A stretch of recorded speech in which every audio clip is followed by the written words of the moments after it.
Saudara, terima kasih atas kesudian hadir. Mohon maaf kerana sedikit lewatkan saya jumpa berkawan di atas sebentar tadi. Dan Saudara Fizi selaku pengarah JPRT dan Kepala Presiden, kita telah sampai ke tahap hampir kepada penamaan calon, dan seperti mana yang dijanjikan dan juga kenyataan susulan kenyataan beliau untuk kita menampilkan tokoh-tokoh baru yang dari pelbagai disiplin dan lapangan dan pengalaman. Jadi pada hari ini kita keadilan dan Pakatan Harapan akan mengumumkan beberapa tokoh yang bagi kita istimewa, yang punya kemahiran, keterampilan tertentu untuk kita persembahkan kepada rakyat dan menunjukkan seriusnya kita untuk menampilkan tokoh-tokoh yang berwibawa, dan juga soal komitmen kita bahawa parti ini bukan saja pertahankan aktivis parti yang diberikan keutamaan, tetapi memberi ruang kepada yang lain yang kita rasa boleh memberi sumbangan kepada rakyat dan negara. Jadi oleh demikian, saya akan bacakan senarai yang hadir, dan juga ada seorang yang tidak dapat hadir dalam mesyuarat lembaga pengarah. Baik, yang pertama, seorang tokoh pentadbir, pegawai kanan perkhidmatan awam yang pernah menjadi timbalan ketua pengarah JPA, ketua setiausaha Kementerian Pertanian, Agrotani dan Setiausaha Kerajaan Negeri Perak, Datuk Zainal Azman bin Abu Semat. Tak berdiri. Ya. Aku. Dia lulusan Universiti Putra Malaysia, ijazah lanjutan UKM dan Intan, Institut Tadbiran Awam Negara. Beliau juga punya pengalaman lama dalam pentadbiran dan berbagai agensi kerajaan, dan menghadiri kursus profesional di Universiti Columbia. Itu yang di antara universiti terkemuka di dunia. Rafi tak setuju dengan universiti dia. I didn't say that. National University Singapore dan beberapa universiti antarabangsa yang lain. Okey, terima kasih banyak. Beliau kita telah putuskan untuk bertanding di negeri Perak Darul Ridwan. Jadi saya lalukan dan ucapkan selamat bagi jaya, insya-Allah. Yang kedua, Datuk Dr. Hassan Basri Awang Dahan. Beliau adalah mantan Naib Chancellor Universiti Sultan Zainal Abidin UNIZA dan mantan timbalan Presiden Pertubuhan Ikram Malaysia. Latar belakang pendidikan, fasih bahasa Arab, sarjana muda kepujian Universiti Kuwait. Universiti Kuwait itu di antara universiti yang taraf akademiknya itu diiktiraf di dunia Arab. Sarjana kesusastraan Universiti St Andrews, Scotland, dan mendapat ijazah Doktor Falsafah Universiti Edinburgh, Scotland. Dia pengalaman yang panjang dalam dunia akademik, termasuk menjadi pensyarah di Universiti Melaya sebelum dilantik sebagai pengarah Jabatan Pengajian Malaysia Universiti Cairo, Mesir.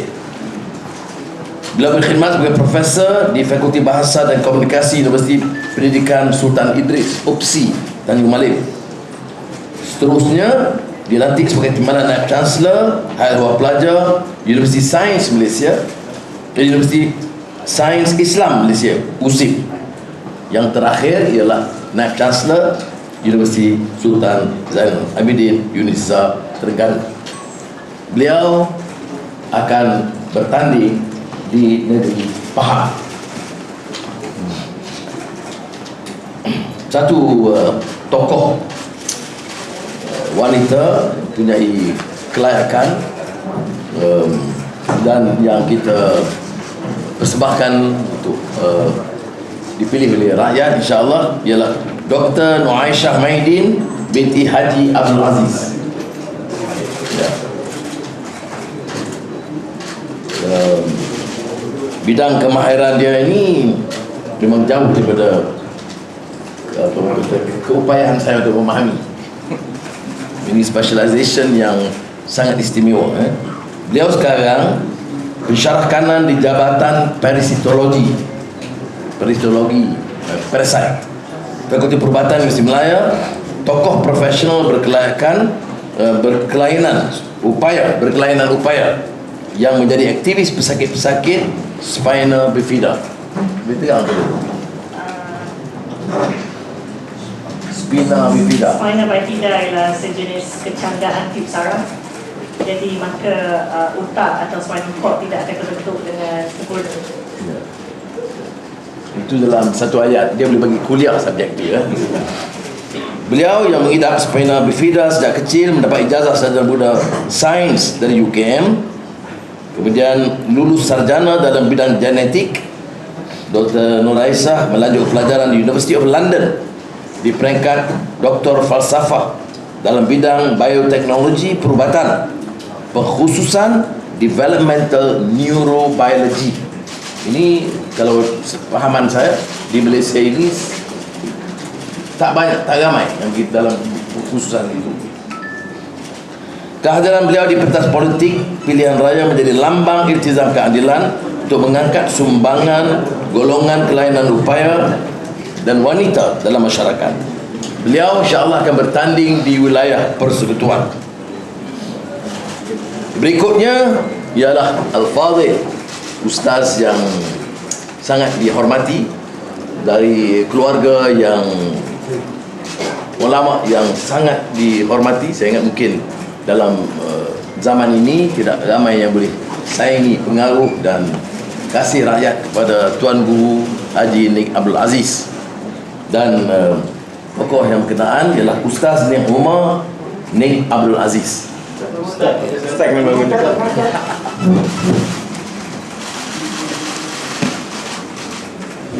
Dia dengan sendirinya, bukan atas nama Tuan Guru Nik Aziz, dengan sendirinya adalah seorang ilmuwan agama yang terkenal, pendakwah yang disegani dan memainkan peranan terus-menerus dalam apa kedudukan sekalipun.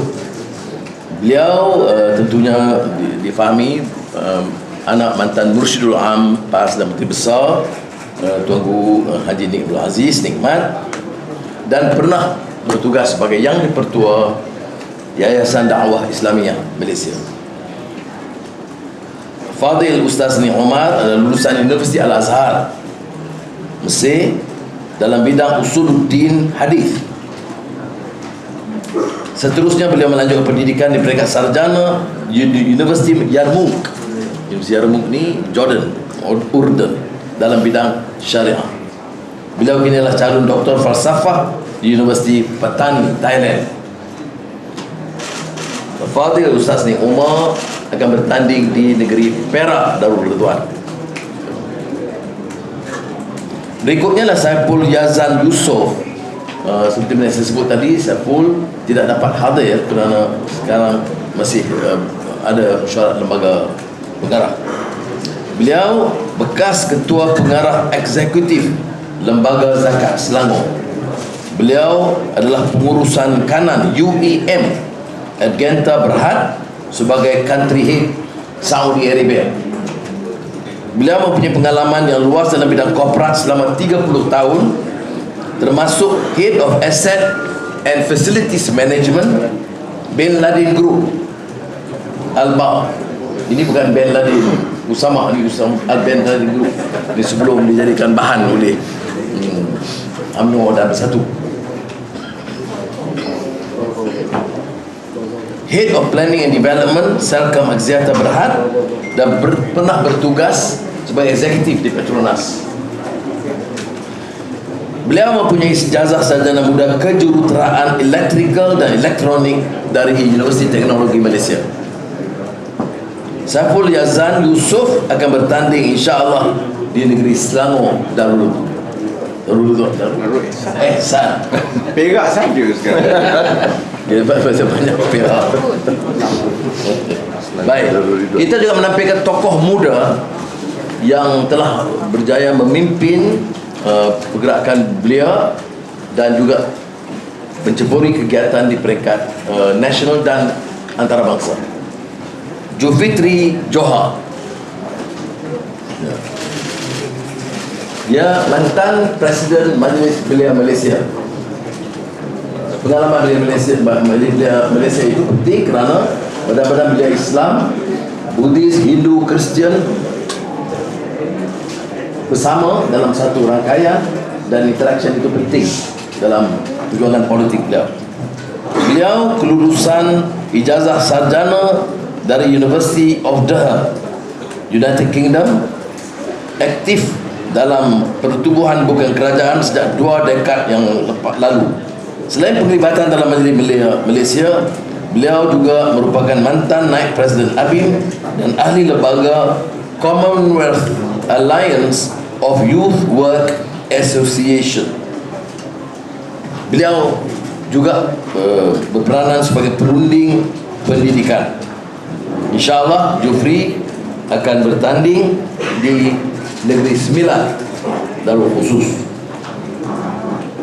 Berikutnya ialah tokoh muda, wanita muda yang punya kelayakan akademik dan mewakili hasrat dan aspirasi golongan muda. Beliau adalah Fatin Amelia Fazli, baru berusia 28 tahun. Jauh jarak dengan saya. Dan salah seorang calon termuda dari kalangan siswa yang diketengahkan dalam PRU 15.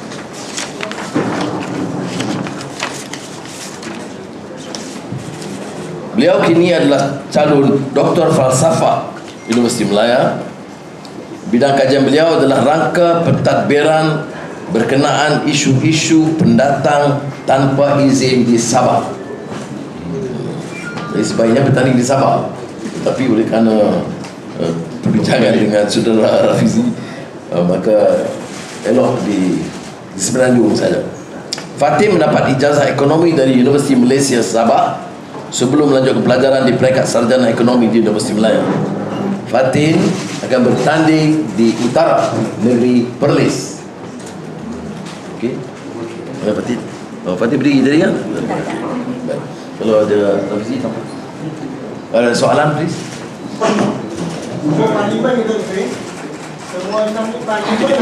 Ya, akan diumumkan pada 28 bulan malam. Ya.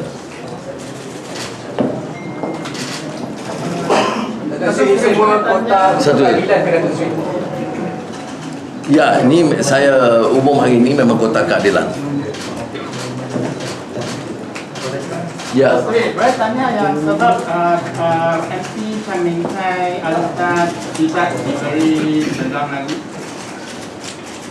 Kita umum 28 lah. Ya. Pengumuman rasmi 28. Tapi sekarang saya terangkan, dia ada proses ya. Proses itu di cabang, ke negeri, ke jatuh kuasa pilihan, jatuh kuasa pilihan raya, barulah untuk maklumat dan perhatian saya.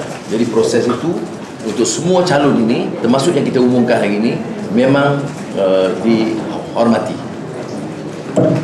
Datuk Seri, akan ada pertambahan lagi ke senarai tokoh yang akan bertanding? Ataupun 6 saja? Takkan 6 saja. Saya Rafizi bukan tokoh ke? Okey. Ada lagi, ada. Serius, ada ramai lagi. Cuma kita fikir hari ini kita tonjolkan sebahagian yang utama, dan beberapa yang lain itu kalau kita kesuntukan masa, kita umumkan sekali pada 24 hari ini. Ustaz, ini Omar sudah berpindah ke PKR ke Datuk Seri? Ustaz jawab. Bismillahirrahmanirrahim.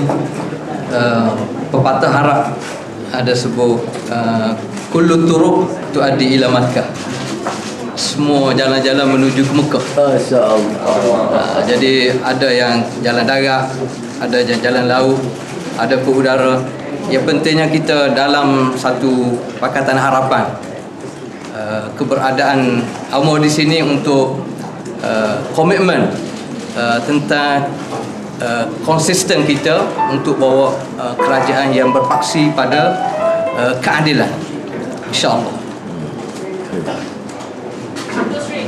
Dia walaupun baru dalam ranah politik, jawapan dia lebih kemas daripada kita. Kita tak fikir macam mana nak saya betul. Saya tak terfikir tu. Jalan lain ke Roma. Ya, sorry. Do you think it's a gamble because they are all new faces who will be competing against the heavyweights in the respective states? Rafizi.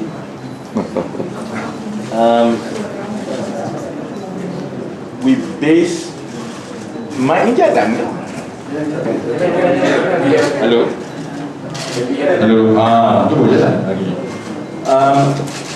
I don't think it's a gamble. In fact, I think it is the only logical thing to do because in the last 2 years, This has been experimented last time. But let him answer first. Yeah. I will give you the floor. All these government servants to be politicians again, and especially the university go and do research, not involved in politics. Terima kasih. terima kasih. That's old school. Confined kepada sidang media. Yeah. Then I think, okay, let me answer this. Over the last 2 years, it was very obvious that the biggest issue that will determine the outcome of this election is the public cynicism towards politicians and political parties. That's why increasingly you see more and more voters feel that they will no longer rely exclusively on political parties, but will also put more weightage on the ability and the freshness of the candidates. So, if any parties choose to rely on, party hierarchies exclusively, or full-time politicians without much credibility to the extra knowledge that they bring to the administration or parliament, I think we cannot combat the cynicism. What PKR has decided, whether you call it a gamble or not, only time will tell in about 3 weeks from now. But it is to take heed of the voters' wishes to see not just fresh faces, but to see more professionals, to see less full-time politicians taking active role in politics. We also take into consideration, for example, some teething issues in society can no longer be a token discourse. For example, issues of disabled community in these countries. In the past, it's just about to appoint a senator to represent so-called different groups. I can't remember any major political parties that had actually fielded a disabled person on, in a ministry. On the basis of merit. And on the basis of merit, in the case of Dr. Aisha, for example, I can actually answer that Saudara's question. hang on, I will get. Belum campaign gitu. So, I don't think it's a gamble. One thing I think that what PKR had been able to do over the last 20 years, we have always been able to lead in terms of pushing the limits. When other parties dare not do certain things, for example, one member, one vote, we did, regardless of whatever people say. No other parties, for example, open up nomination to the public. It's not easy. You can hear people are not happy and so on. But I think it is what this country needs to inject some credibility into politics. So maybe I'll pass to Dr. Naisha to address some of those issues. Assalamualaikum, selamat sejahtera semua ya. I just want to say why I am here today. Okay? I'm 47 years old, 47 tahun. Saya dilahirkan dengan spina bifida. Okay? Bermaksud spina bifida itu kalau yang ada masalah dekat korda spina akan mengalami semua pesakit spina bifida di Malaysia ada masalah buang air besar dan buang air kecil. This is not something to be embarrassed. This is the reality kehidupan untuk kami semua, ya. Jadi saya nak cerita, ya, perjalanan saya bukan mudah sebab daripada tadika saya telah di-reject dan tadika pun tak nak ambil saya. Sampai sekarang ni saya masih dengar cerita, saya masih menolong keluarga-keluarga menulis surat untuk memasukkan anak-anak mereka ke dalam aliran perdana. Okey, untuk menjawab soalan saudara tadi yang telah mencelah bila saudara Rafizi bercakap adalah berkenaan research in university. So that is a very, very sensitive because I have worked extremely hard all my life to understand spina bifida to the point that I went overseas to work in a laboratory, the leading laboratory in the world on the field of neural tube defects. You can look it up. I was supervised by Professor Andrew Koch and Professor Nicholas Breed of University College London. You will not find a better research group on neural tube defects. I am the only person in this country with functioning laboratories on neural tube defects. I publish on neural tube defects regularly. Yet time and time again, my group, Malaysian Neural Tube Defects, and my fellow researchers, my cohort of researchers who have applied for every single Ministry of Higher Education grant, from the Fundamental Research Grant, to the Prototype Research Grant, to the Translational Research Grant, to the Long-Term Research Grant, and we have been denied when the only thing that I want to do is to help children like me walk. Walk, ya tuan-tuan, walk. Semua ibu bapa dan anak mereka boleh berjalan, boleh berdikari, boleh bersekolah supaya tak perlu menjawab soalan daripada doktor-doktor atau mereka yang tidak mahu men-sign kad OKU kerana sampai bila tuan-tuan tahu anak tuan-tuan akan jadi OKU selamanya. You know, we are already in 2022. 2 years ago, we should have flying cars. Yet my kids still cannot go to work. I cannot get research funding. Alright? So I am willing to let go of my job as a penjawat awam to be here today. Today is the day people with disabilities in Malaysia get a fair chance. Because I'm not going to back down, and I'm sure kamu semua tahu saya tak pernah hide apa-apa. Kamu semua boleh tengok #HidupMalaysiaNTD. Okey, sekiranya saya tidak berpuas hati dengan mana-mana pihak atasan, termasuk juga saudara Rafizi dan juga Datuk Seri Anwar Ibrahim, saya akan bersuara. Saya bukannya manusia yang tidak bersuara. Saya berada kat sini hari ini untuk rakyat Malaysia, untuk anak-anak seperti saya. Okey? Terima kasih. Saya penjelasan tu dengan this is a very passionate appeal to Malaysians to use this as a national narrative. It's no longer a factional position. Now, I want to just add this very pertinent, critical point. Number one, this party, Keadilan, is not a normal political party. We have always claimed from Reformasi days, this is the people's movement. So the monopoly of party leaders is not, to my mind, they should not determine entirely. So you must allow and provide space and vacuum for the rest to participate. And precisely that's what I think Dinesh Raf has explained, that no one should question that we are here to present the best minds to affect change in this country and to lead this nation.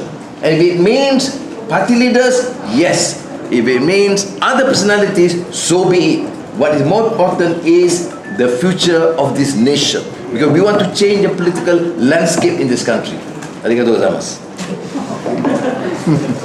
Okay, Last question. Tentang party membership of Tuan Kumar, Lomi adakah jauh bersama dengan Amanah ataupun sudah bertukar kepada kandidat? Belum bangkit sebab kita memang beri hubungan, menyampaikan pandangan kepada Amanah. Jadi isu itu tidak berbangkit sekarang kerana kita akan bertanding atas nama Pakatan Harapan. Okey, akhir. Ada, terima kasih banyak. Okey lah. Yes.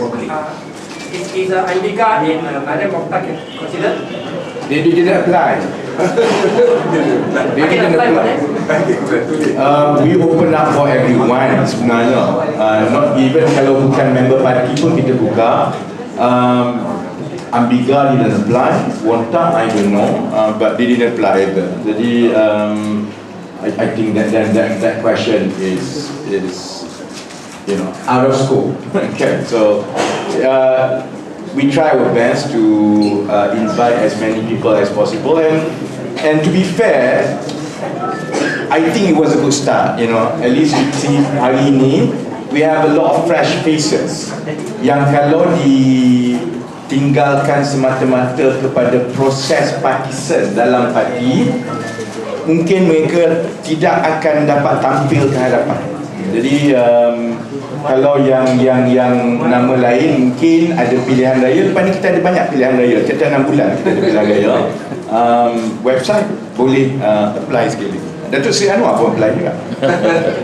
Okey, dah. Okey dah. Kita ada Parlimen 222. Berpuluh-puluh lagi kawasan negeri. Saya fikir tidak munasabah untuk dipertikai beberapa tokoh yang istimewa dari segi idea mereka, kepakaran mereka, komitmen mereka untuk ditampilkan. Ini saya ingat jelas. Ya. Terus berkenaan dengan kursi Gombak dan Nampak, adakah calon itu dah dipilih? 2 hari lagi. 28 hari bulan. 28 hari bulan. Finalize lah. You kalau ada cadangan cepat-cepat. Sempat lagi. Okey, terima kasih banyak. Kita semua. Kita bangun dan kita ambil gambar.